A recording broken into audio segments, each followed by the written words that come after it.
प्रिय श्रद्धालुओं, जय श्री कृष्ण, जय श्री राम, जय श्री राधे राधे, जय श्री महाकाल। इस प्रवचन में आपको श्रवण कराएंगे भगवान शिव के लिंग एवं साकार विग्रह की पूजा के रहस्य तथा महत्व का वर्णन।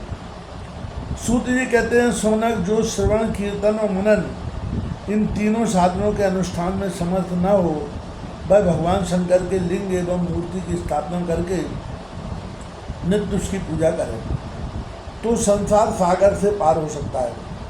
वंचना अथवा छलना करते हुए अपनी शक्ति के अनुसार धनराशि ले जाए और उसे शिवलिंग अथवा शिव मूर्ति की सेवा के लिए अर्पित कर दे। साथ ही निरंतर उस लिंग एवं मूर्ति की पूजा भी करें। उसके लिए भक्ति भाव से मंडप, गोपुर, तीर्थ, मठ एवं क्षेत्र की स्थापना करें तथा उत्सव रचाए।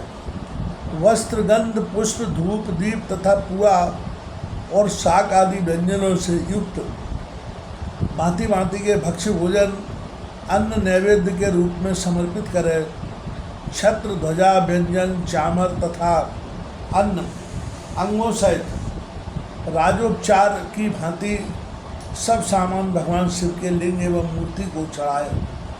प्रदक्षिणा, नमस्कार तथा यथाशक्ति जप करें। आवाहन से लेकर विसर्जन तक सारा कार्य प्रतिदिन भक्तिभाव से संपन्न करें। इस प्रकार शिवलिंग अथवा शिव मूर्ति में भगवान शंकर की पूजा करने वाला पुरुष श्रवणादि साधनों का अनुष्ठान न करे तो भी भगवान शिव की प्रसन्नता से सिद्धि प्राप्त कर लेता है। पहले के बहुत से महात्मा पुरुष लिंग तथा शिव मूर्ति की पूजा करने मात्र से भवबंधन से मुक्त हो चुके हैं। ऋषियों ने पूछा, मूर्ति में ही सर्वत्र देवताओं की पूजा होती है, लिंग में नहीं, परंतु भगवान शिव की पूजा सब जगह मूर्ति में और लिंग में भी क्यों की जाती है? सूत जी ने कहा, मुनीश्वरों, तुम्हारा यह प्रश्न तो बड़ा ही पवित्र और अत्यंत अद्भुत है। इस विषय में महादेव जी ही वक्ता हो सकते हैं। दूसरा कोई पुरुष कभी और कहीं भी इसका प्रतिपादन नहीं कर सकता। इन प्रश्न के समाधान के लिए भगवान शिव ने जो कुछ कहा है और उससे मैंने गुरु जी के मुख से जिस प्रकार सुना है उसी तरह ही क्रमशः वर्णन करूँगा।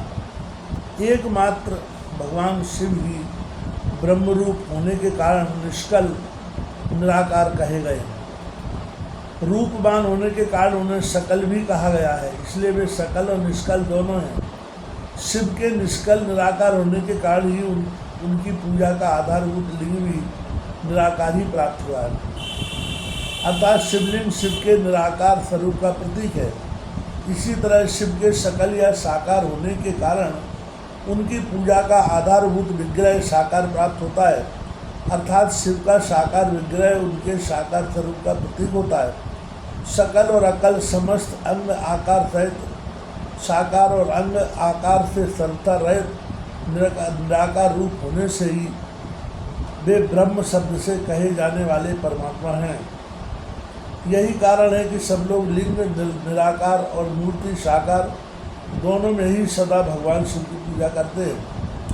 शिव से जो भिन्न दूसरे देवता हैं वे साक्षात ब्रह्म नहीं हैं, इसलिए कहीं भी उनके लिए निराकार लिंग नहीं उपलब्ध होता।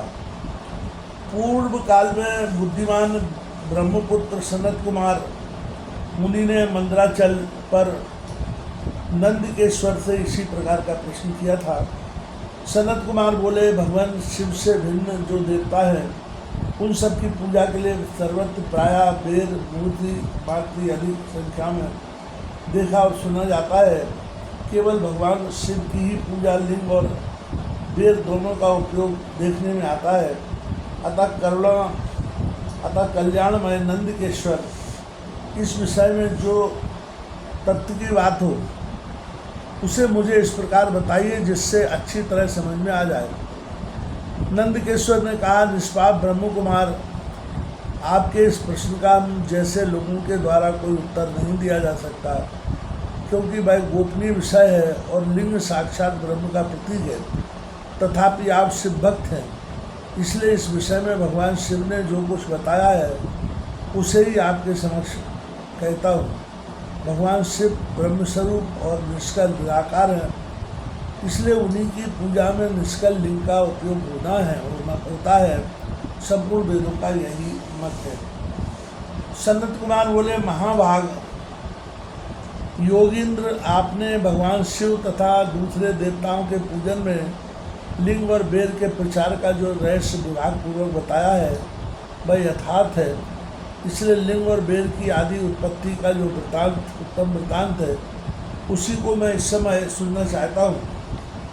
लिंग के प्राकट्य का रहस्य सूचित करने वाला प्रसंग मुझे सुनाइए। इसके उत्तर में नंद के स्वर ने भगवान महादेव के निष्कल स्वरूप लिंग के आविर्भाव का प्रसंग सुनाना प्रारंभ किया।